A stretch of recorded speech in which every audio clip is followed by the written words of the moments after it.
Welcome to the path of the righteous. Today we explore the life of Saint Anthony the Great, the father of Christian monasticism and a shining example of faith and perseverance. Born around 251 AD in Egypt, Anthony was a wealthy young man. One day he heard the words of Christ in church, "If you want to be perfect, sell all that you have and give it to the poor." He gave away all he owned, entrusted his sister to kind believers, and left for the desert to seek God. Far from civilization, Anthony settled in a small cave carved into the side of a mountain. There, he lived in silence and solitude for nearly 20 years. The desert became his teacher, but also his battlefield.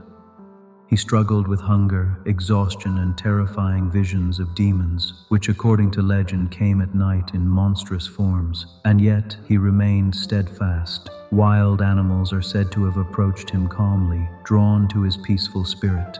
As stories of Anthony's holy life spread, people came from far and wide to find him. Although he never intended to start a movement, disciples began gathering around his cave.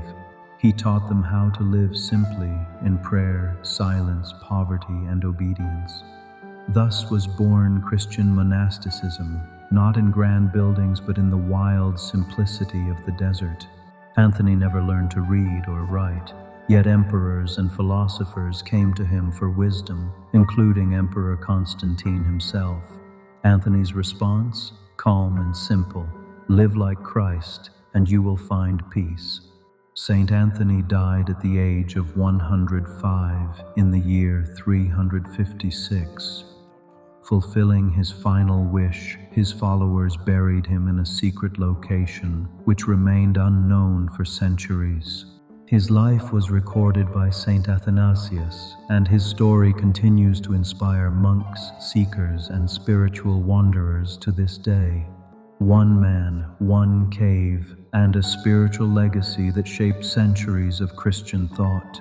This was the life of Saint Anthony the Great, the man who found God in the silence of the desert. If stories like this speak to your heart, consider subscribing for more journeys into the lives of saints, sages, and seekers.